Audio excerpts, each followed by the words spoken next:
Қасым-Жомарт Тоқаев Қазақстан Республикасының президенті ең төменгі жалақы деңгейін 60 мың теңгеден 70 мың теңгеге дейін көтеру туралы шешім қабылданды.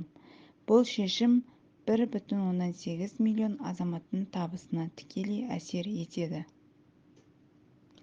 Айта кетейік, мемлекет басшысының 1 қыркүйектегі Қазақстан халқына жолдауында айтылғандай, 2023 жылғы 1 қаңтардан бастап әйелдердің зейнет жасын кезең-кезеңмен арттыру 5 жыл мерзімге 61 жас деңгейінде тоқтатылды. Жәрдемақы мөлшері 2023 ең төменгі күнкөріс деңгейі 40 567 теңге, айлық есептік көрсеткіш 3450 теңге. Бала туғанда берілетін бір реттік жәрдемақы бірінші, екінші және үшінші балаға 32 айлық есептік көрсеткіш 131 100 теңге.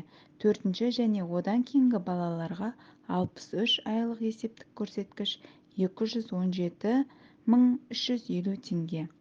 Егіз үшем төртем болса, әр сәбиге жеке төленеді.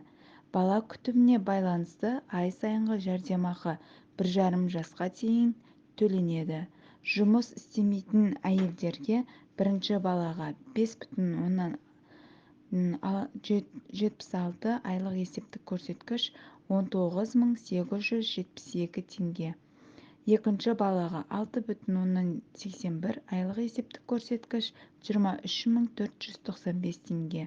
Үшінші балаға 7,85 айлық есептік көрсеткіш 27 083 теңге.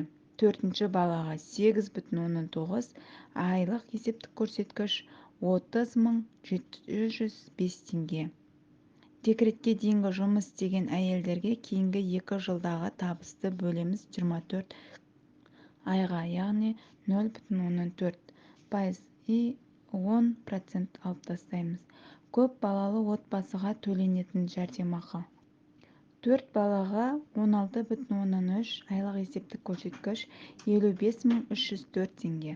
5 балаға 20,4 айлық есептік көрсеткіш 69 138 теңге. 6 балаға 24,5 айлық есептік көрсеткіш 82 973 теңге. 7 балаға 28,6 айлық есептік көрсеткіш 96 807 теңге. 8 балаға 32 айлық есептік көрсеткіш 110 400 теңге. Әр кейінгі балаға 4 айлық есептік көрсеткіш 13 800 теңге.